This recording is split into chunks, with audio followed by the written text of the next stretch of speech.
할렐루야. 오늘은 다윗의 시인 시편 30편 말씀을 통해 주님을 찬양하렵니다. 주님을 찬양하렵니다. 라는 제목으로 하나님 말씀 전하겠습니다. 저는 강아지 토이푸들 한 마리를 키우고 있습니다. 그런데 얘가 사람 말은 잘 못하지만 자기가 필요한 게 있으면 주인인 저를 찾아와서 필요한 게 있다고 표현을 합니다. 예를 들어 물이 없으면 용변은 보지 않고 물기가 있는 화장실을 들락날락 하면서 저에게 꼬리를 흔들면서 다가옵니다. 그럼 저는 바로 얘가 물이 없어서 나를 찾는구나 라는 걸 알아차리고 바로 물을 채워줍니다. 강아지도 이렇게 자기가 물이 마시고 싶은 상황에서는 주인을 찾아와서 도움을 청합니다. 그리고 용변 실수를 하거나 휴지를 물어 뜯어 놓을 때가 있는데 그러면 혼을 내지 않아도 바로 꼬리가 안 보일 정도로 쭉 내리고 반성을 합니다. 그리고 어느샌가 꼬리를 흔들면서 다시 다가와 무릎에 앉습니다. 그럼 저는 그런 강아지에게 저리 가 라고 할 수가 없습니다. 잘못한 걸 알고 반성하고 다시 돌아온 아이를 사랑으로 바라보고 만져줍니다. 강아지가 자기 잘못을 알지만 돌이켜서 다가오는 주인인 저는 사랑하고 만져줄 수밖에 없습니다. 다윗은 성경 인물 중에 주님을 가장 기쁘게 찬양했던 인물로 꼽힙니다. 그래서 다윗처럼 춤을 추면서 전심으로 주를 즐거워하라 라는 찬양도 우리가 자주 듣고 불렀습니다. 그리고 오늘 말씀에서도 다윗은 주님을 찬양합니다. 오늘 말씀 1절과 12절을 세번역 성경으로 함께 읽겠습니다. 시작. 주님께서 나를 수렁에서 건져주시고 내 원수가 나를 비웃지 못하게 해주셨으니 내가 주님을 우러러 찬양하렵니다. 내 영혼이 잠잠할 수 없어서 주님을 찬양하렵니다. 주 나의 하나님, 내가 영원토록 주님께 감사를 드리렵니다. 아멘. 다윗은 30편 1절 말씀의 시작부터 주님을 찬양하고 있고 마지막 12절에서도 주님을 찬양합니다. 이렇게 처음과 끝에 동일하게 주님을 찬양하겠다고 반복하는 이유는 강조를 하기 위해서입니다. 그러나 다윗의 상황과 환경이 우리가 생각하기에 주님만 찬양할 수 있는 그런 기쁜 환경은 아니었습니다. 오해하시면 안 돼요. 나랑 다윗은 상황이 다르잖아. 나는 친구들 사이에서도 어디서도 나를 알아주지 않는데 다윗은 골리앗을 이기고 칭찬만 받았던 사람 아니었겠어? 나는 집에서도 학교에서도 내 마음대로 못하는데 다윗은 왕이었으니까 자기 마음대로 하고 살지 않았겠어? 그런데 사실 절대 아닙니다. 다윗은 집안에서 가장 무시받는 아들이었습니다. 또 왕이 되기 전에는 목숨을 위협받으면서 사울에게 쫓기며 살았고 왕이 되고 나서는 아들에게 쫓기면서 살았습니다. 그리고 다윗이 이 시를 썼던 배경을 돌아보면 정확히 다윗의 어떤 시기였는지는 잘 모르지만 정말 죽을 만큼 아프고 힘들 때 쓴 시였다고 합니다. 그런데 다윗은 불평불명하는 것이 아니라 시작과 끝에서 모두 주님을 찬양합니다. 이렇게 주님만 찬양하는 다윗의 삶의 비결을 오늘 말씀을 통해 깨닫고 우리 수암교회 중고등부 학생들도 삶의 상황과 환경이 죽을 만큼 힘들지라도 찬양하는 삶을 살아갈 수 있기를 주님의 이름으로 축복합니다. 먼저 주님만 찬양하는 다윗의 삶의 비결 첫 번째는 주님을 찾는 것입니다. 오늘 본문 2절 말씀 함께 읽겠습니다. 여호와 내 하나님이여 내가 주께 부르짖음에 나를 고치셨나이다. 아멘. 오늘 말씀에서 다윗은 주께 부르짖었더니 주님이 나를 고쳐주셨다라고 말합니다. 우리가 이번 주에 시편 말씀을 계속 큐티하면서 다윗의 고백을 매일 묵상했습니다. 그런데 다윗은 정말 어떤 상황과 환경에서도 주님께 부르짖고 있었다라는 것을 알 수 있었습니다. 27편, 28편 말씀입니다. 여호와여 내가 소리내어 부르짖을 때에 들으시고 여호와여 내가 주께 부르짖으오니 내가 주의 지성소를 향하여 나의 손을 들고 주께 부르짖을 때에 이렇듯 다윗은 주님께 계속 부르짖습니다. 그리고 여기서 주께 부르짖는다라는 것은 주님을 찾는다라는 것입니다. 2절 말씀을 쉬운 성경으로 함께 읽겠습니다. 시작. 여호와 나의 하나님이시여 내가 도와달라고 주를 찾았더니 주님께서 나를 고쳐주셨습니다. 아멘. 주께 부르짖는다라는 표현을 뭐라고 하고 있습니까? 내가 도와달라고 주를 찾는다라고 말합니다. 사랑하는 중고등부 학생 여러분은 힘든 상황과 환경 속에서 주님께 도와달라고 주님을 찾고 있습니까? 어떻게든 이 힘들고 어려운 상황을 이길 수 있다고 자신을 의지하는 게 아니라 그 상황을 그냥 버티는 게 아니라 또 그 상황을 도망치는 게 아니라 도저히 내 힘으로는 감당할 수 없으니까 주님 도와주세요 라고 해야 합니다. 그런데 사실 저는 철저히 주님을 찾지 않았습니다. 철저히 나를 의지하며 버티고 책임감으로 버티고 의무감으로 버티다가 더 이상 버틸 수 없을 때에 나를 지키고 보호하기 위해서 그 상황에서 도망쳤습니다. 도저히 감당할 수 없을 때 도와달라고 주님을 찾는 게 아니라 저는 도망쳤습니다. 제가 예수님을 만나고 가장 먼저 주신 섬김의 자리가 중고등부 교사의 자리였습니다. 잘해낼 자신은 없었지만 내가 받은 그 예수님의 사랑을 잘 전하고 싶었고 기쁨으로 잘 섬기고 싶었습니다. 그렇게 올해 3월부터도 이렇게 새로운 반 편성이 되었는데 이렇게 귀여운 중고등부 3학년 학생들을 맡게 되었습니다. 근데 놀랍게도 4개월 동안 학생들의 그 각자의 삶에서 말할 수 없는 고난들을 제게 이야기해 주었습니다. 제가 뭐가 되어서가 아니라 정말 그 학생들이 살고 싶은 마음으로 간절하게 이야기하였기 때문에 그 학생들의 고백들이 너무 귀했습니다. 그러나 문제는 저에게 있었습니다. 저는 한국의 K 장녀입니다. 이 자리에도 K 장남, 장녀들이 몇 명 있으실 텐데요. 그래서 어릴 적부터 내가 할 수 있는 일이든 할 수 없는 일이든 책임감으로 그냥 버티고 해냈었습니다. 부모님께도 미움받고 싶지 않았고 누구에게도 도움을 요청하는 것이 그저 민폐라고 생각했기 때문에 스스로 해내는 것이 옳은 일이라고 생각했습니다. 그래서 내가 할 수 없을 것 같은 일도 누군가에게 도움을 요청하기보다 내가 책임지고 해결하려고만 했습니다. 이런 성격은 사실 세상에 살면서는 아무런 문제가 되지 않았습니다. 오히려 미움이 아니라 사랑을 받기 위해 책임감으로 열심히 공부한 결과 칭찬을 받을 수 있어서 좋았습니다. 또한 경제적으로도 부모님께 도움을 요청하지 않는 것이 내가 폐를 끼치지 않는 것이다 라고 생각하며 힘든 학업 중에서도 참고 버티면서 열심히 일했습니다. 그런데 이렇게 책임감으로 임하는 제 마음은 교사의 자리에서 학생들을 섬기는 데에도 동일했으며 여기서 제 죄가 그대로 드러났습니다. 제 죄는 실패를 인정하지 않는 것입니다. 실패를 누구에게도 보여주지 않는 것이 제 인정을 채우는 방법이었기 때문입니다. 고난이 있는 학생들이 실패했다는 게 절대 아닙니다. 고난을 이야기하는 학생들은 제게 입을 열어서 이야기를 한 순간부터 이미 주님을 찾으려고 시도한 것입니다. 하지만 저는 세상에서 살아가던 방법 그대로 미움받지 않기 위해, 민폐를 끼치지 않기 위해 내 힘으로 할 수 있는 것에 최선을 다했습니다. 그러나 학생들의 어려움은 주님이 만져주셔야 했기에 내 힘으로는 해결할 수 없었습니다.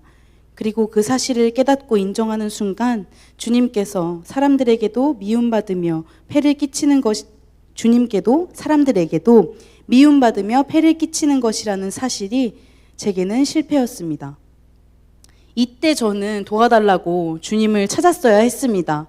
분명 제게 매일의 큐티 말씀과 예배의 자리, 기도의 자리가 있었음에도 저는 이미 주님이 나를 미워하실 것이라는 죄책감에 주님을 찾지 않았습니다. 그리고 동일하게 사람들도 나를 미워할 것이다 라는 마음에 너무 두려워서 사람들에게서도 주님에게서도 도망쳤습니다. 제가 도망친 방법은 목사님께 모든 것을 포기하겠다라고 말씀드리는 것이었습니다. 제가 지금 하고 있는 것을 모두 안 하는 게 목사님께도 교회 공동체에도 부모님께도 폐를 끼치지 않는 것이라고 이야기했었고 이렇게 폐만 끼치는 내가 사람을 죽이기 전에 내가 먼저 죽겠다라고 이야기했습니다. 그러면서 지금 공부하고 있는 신학이든 지금 하고 있는 모든 봉사든 다 하지 않겠다고 그냥 카톡으로 폭탄을 날려버렸습니다. 여러분 제가 이런 사람입니다. 어제 선교사님께서 전해주신 말씀에서 나온 바울의 고백처럼 저는 예수님이 보내주신 사람들을 죽이고 예수님이 주신 생명도 짓밟고 예수님까지 죽여버린 사람입니다. 그리고 이런 내 결정이 모두 옳다고 여겼습니다. 나만 생각하면서 내가 좀 쉬고 싶다고 내 죄를 인정하지 않고 주님을 찾지 않고 도망만 쳤습니다. 이렇게 제가 주님을 찾지 않으니까 주님이 나를 고쳐주지 않으셨습니다. 이런 제 모습은 딱 세상에 없어질 것을 찾는 말세의 모습이었습니다. 디모데후서 3장 말씀입니다. 마지막 날에 많은 고난이 있다는 것을 기억하십시오. 그때에는 사람들이 자기 자신과 돈만 사랑하며 뽐내고 교만하며 다른 사람들을 헐뜯고 부모에게 순종하지 않을 것입니다. 또한 감사하지 않고 하나님께서 원하시는 사람이 되려고도 하지 않을 것입니다. 다른 사람에 대한 사랑도 없고 용서도 없으며 나쁜 말을 일삼으며 절제하지도 못하고 잔인하며 선한 것을 싫어할 것입니다. 가까운 친구를 배반하고 성급하게 행동하며 교만하고 쾌락을 즐기며 하나님을 사랑하지 않고 겉으로는 하나님을 섬기는 채 하나 실제로는 하나님을 경외하지 않을 것입니다. 여러분은 이런 사람들을 멀리하기 바랍니다. 저는 나만 사랑했기에 나를 보호하려는 마음으로 민폐라고 합리화하며 도망쳤습니다. 교사로서 내 힘으로 자라는 모습을 주님께도 사람들에게도 뽐내고 싶었습니다. 또한 귀한 섬김의 자리에서 어떠한 것도 감사함으로 행하지 않고 그저 내 인정을 채우기 위해서만 했었고 하나님께서 허락하신 자리임에도 하나님께서 원하시는 사람이 되려고 하지 않았습니다. 또한 저는 나만 사랑했기에 주님이 사랑하시는 영혼을 향한 사랑도 없었고 스스로 절제하지도 못하여 성급하게 내 문제를 그저 내 힘으로만 해결하려고 했습니다. 하나님을 사랑하지 않고 나만 사랑하고 보호하려고 하니 겉으로는 하나님을 섬기는 것처럼 열심히 했으나 실제로는 하나님을 경외하는 마음이 없이 그저 미움받지 않기 위해서만 노력했습니다. 우리가 지금 이렇게 주님만 빼고 다 모든 것을 찾고 의지하고 있지 않습니까? 없어질 것들에 열심을 다하면서 스스로 합리화하면서 힘들다고만 하지 않습니까?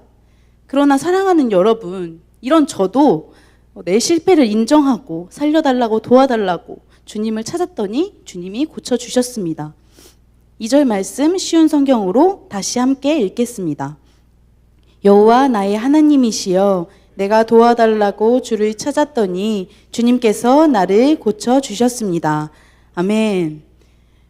이렇게 도망쳐버린 그 실패한 모습 그대로 다시 주님만 찾았더니 주님이 저를 고쳐주셨습니다. 이번에 기도원에서 금식하며 정말 주님만 찾게 하셨습니다.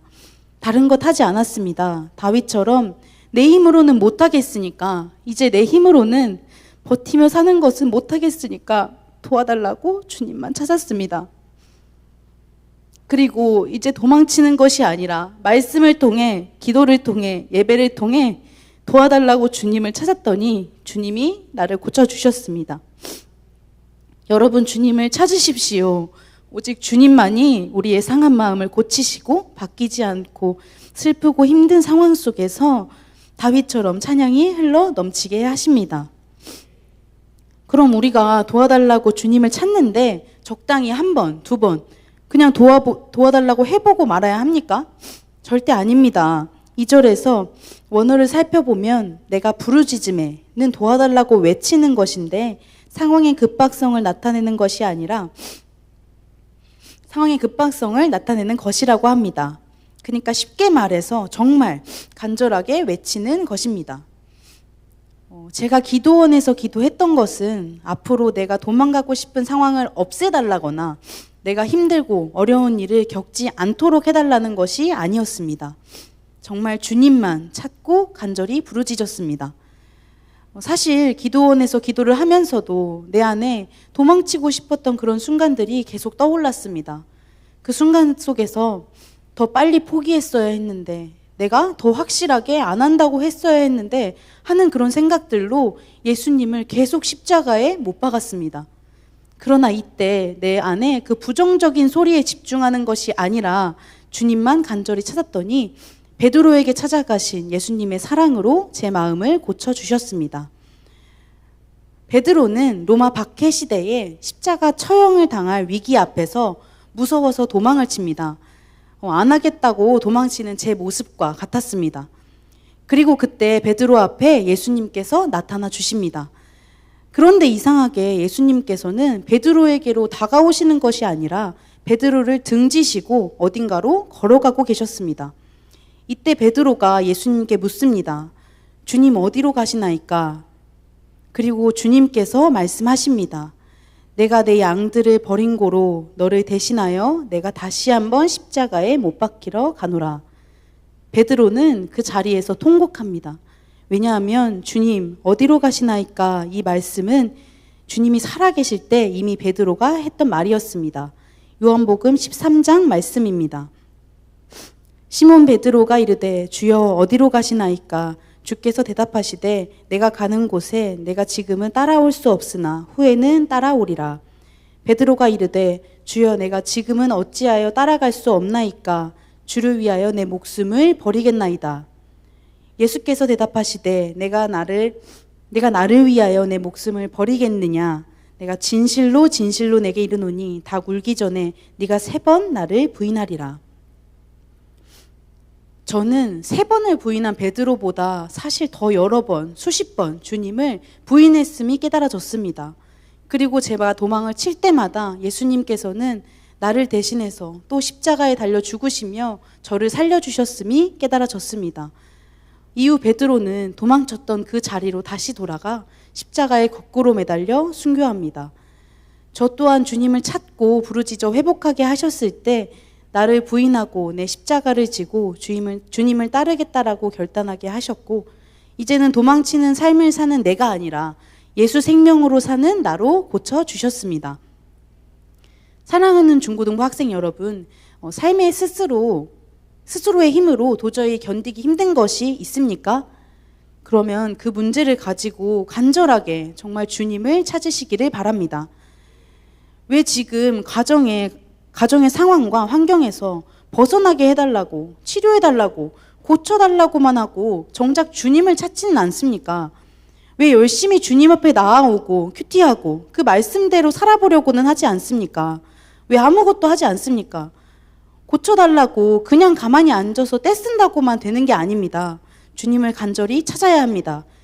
그러면 우리가 주님을 간절히 찾기 전부터 이미 아시는 주님께서 여러분의 아프고 상한 마음 가운데 들어와 고쳐주십니다. 적용 질문입니다. 힘든 상황과 환경 속에서 주님을 찾고 있습니까? 아니면 세상에 다른 없어질 것들을 찾고 있습니까? 주님을 간절히 찾기 위해 이번 한 주간 어떤 적용을 하시겠습니까? 예배 후 선생님, 전도사님들과 잘 나누시고 주님을 간절히 찾는 중고등부 학생들이 되시기를 바랍니다. 다음으로 주님만 찬양하는 다윗의 삶의 비결 2번째는 회개하고 사랑을 누리는 것입니다. 오늘 본문 5절 쉬운 성경입니다. 함께 읽겠습니다. 그분의 분노는 잠깐이지만 그분의 사랑은 영원합니다. 긴 밤을 울면서 보내야 하지만 아침에는 반드시 기쁨이 찾아옵니다. 아멘. 주님은 왜 분노하십니까? 우리를 사랑하시기 때문입니다. 어린아이가 뜨거운 주전자를 만지려고 할 때 우리가 화를 내면서까지 못하게 하는 이유는 그 사랑하는 아이가 다칠까봐 화를 내서라도 막는 겁니다. 지금 우리의 삶과 여러 가지 환경들 속에 어려운 것들, 그리고 가정의 고난, 친구의 고난 등 그리고 힘든 고난 속에 있는 이유들은 우리를 사랑하시는 그 주님께서 우리가 어려움 가운데에서 주님을 찾으라고 분노하시는 겁니다. 그러나 오늘 본문에서 다윗은 주님의 분노는 잠깐이지만 주님의 사랑은 영원하다라고 합니다. 그럼 우리가 어떻게 그분의 사랑을 누릴 수 있을까요? 회개하는 겁니다. 주님의 분노는 우리가 회개할 때 멈춥니다. 우리는 회개하면 그분의 영원한 사랑을 누릴 수 있습니다. 청소년 큐티인의 한 고등학생의 간증을 소개하겠습니다. 저는 자라면서 칭찬을 많이 들어왔기에 제가 선한 사람인 줄 알았습니다. 그래서 주변의 평판을 지나치게 의식하며 타인을 실망하게 하지 않기 위해 스스로 완벽해지려고 노력했습니다. 큐티를 하면서도 제 죄를 보기보다는 타인을 정죄하는 교만으로 가득했기에 큐티하는 횟수도 점차 줄어 한 달에 한 번 할까 말까 한 지경에 이르렀습니다. 그러던 저에게 하나님은 제 죄를 보는 사건을 허락하셨습니다. 작년에 친구와 간 PC방에서 누군가 두고 간 에어팟을 발견했습니다. 저는 그 에어팟을 주인에게 돌려줘야 한다고 생각했지만 예전에 다른 친구들이 길에서 에어팟을 주워서 팔았다라는 말이 생각났습니다. 그래서 친구와 함께 그 에어팟을 나눠 가졌습니다. 그런데 며칠 후 경찰에서 연락이 왔습니다. 저는 경찰서에 가서 조사를 받으며 범죄를 저질렀다는 것에 대한 후회와 부모님을 실망하게 했다라는 자책으로 두려웠습니다. 하지만 조사 후 돌아오는 차 안에서 어떤 고난이라도 그것을 말씀으로 잘 해석하면 고난이 없는 것보다 더 축복이다 라는 주님의 진리를 깨닫게 하셨습니다. 하나님이 정직하고 선하시기에 주님의 도로, 죄인들을 교훈하시듯 진리의 말씀이 제 마음에 깊이 남았습니다. 경찰서에서 전화가 오기 고작 몇 분, 몇 초 전에도 아무렇지 않게 친구들과 웃고 떠들던 저의 죄를 회개하게 되었습니다. 교만한 제게 분노의 사건을 통해서 온유하고 낮은 마음을 주시고 말씀으로 저를 가르쳐 주셔서 회개로 사랑을 누리게 하시니 감사합니다. 이제는 큐티와 예배 생활이 회복되어 주님의 인자와 진리의 길로 인도받기를 기도합니다. 이후 이 친구는 적용하기로 매일 큐티 시간을 정해서 손으로 적으며 큐티하겠다라는 결단을 했습니다. 어려움 속에서 주님의 말씀을 찾고 회개함으로 누린 그 사랑을 영원히 누리고 싶었기 때문입니다. 사랑하는 학생들, 회개함으로 그분의 사랑을 누리시기 바랍니다. 우리가 회개할 때 주님의 분노가 멈추고 그 사랑을 누릴 수 있습니다. 사실 제가 이번에 기도원에 가기 전에 포기하고 도망치려 했던 것이 처음만은 아니었습니다. 올해 1월에도 모든 것을 포기하고 도망치려는 선택을 했었습니다. 저는 2번의 제자훈련과 복음학교를 다녀오면서 공식적으로 총 3번의 나의 복음을 열심히 준비하고 고백했습니다. 그러나 나를 살려주신 그 하나님만 바라보고 한 것이 아니라 사람을 바라보며 고백했습니다. 그 당시에는 정말 숨기고 싶었던 죄를 고백하면서 다시는 이렇게 살지 않겠다라는 결단을 했었지만 하나님의 영광을 위해서만 한 것이 아니라 그저 사람들에게 인정받고 싶은 마음이 함께 들어갔습니다. 내가 세상에서 하나님을 전혀 찾지 않고도 성공한 인생을 살았다고 여겼던 그런 나를 살려주신 하나님께 감사하지 않았습니다. 죄만 짓고 살아온 나를 살려주심에 감사하지 않았습니다. 그저 내 열심으로 얻은 죄사함과 구원이라고 여겼습니다. 그리고 오늘 본문의 6절 말씀처럼 앞으로 내 노력으로 죄로부터 안전할 수 있을 것이라고 생각했고 이 생각이 영원히 흔들리지 않을 것이라고 확신했습니다. 오늘 본문 6절 말씀입니다. 제가 읽겠습니다. 안전하다는 생각이 들 때 난 결코 흔들리지 않을 거야 라고 말했습니다. 100% 하나님의 은혜로 나를 살려주신 것이지만 하나님을 믿고 의지하지 않고 100% 나만 믿고 의지하며 살았습니다. 하나님이 주인이 아니라 내가 삶의 주인으로 살았습니다. 그래서 죄에 넘어지거나 어려운 상황이 조금만 생기면 견딜 수가 없었습니다. 무너지는 내 모습은 스스로 견딜 수가 없었습니다. 결국 집에서도 교회에서도 실패와 두려운 상황을 견디지 못했습니다. 분명 제가 맡은 일을 잘 해내지 못했기에 감당했어야 할 일들이었지만 주님을 찾고 돌이켜 회개하기보다는 나를 지키는 가장 쉬운 선택을 했습니다. 제 삶을 포기하고 도망치는 선택이었습니다.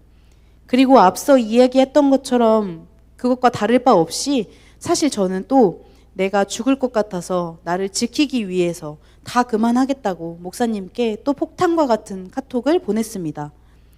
그리고 그 결과 제 삶에 남은 것은 우울증이었습니다. 병원에 가서 상담도 받아보고 약도 처방받아서 어떻게든 고쳐보려고 했지만 아무 소용이 없었습니다. 사실 이때 저는 회복의 의지조차 없었습니다. 그냥 상담이든 약이든 내가 힘을 쓰지 않고 좀 괜찮아졌으면 좋겠다라는 생각에 회복의 의지 없이 하루하루를 보냈습니다. 그러니 제게 주어진 모든 것이 다 하기 싫다고만 여겨졌습니다. 결국 목사님의 권유로 기도원에 가서 말씀을 듣고 기도하는 시간을 가지게 되었습니다. 열심히 주님을 찾을 힘도 없었고 그저 답답한 삶에서 벗어나 쉼을 얻기 위해 기도원을 갔다 와야겠다라는 마음이었습니다.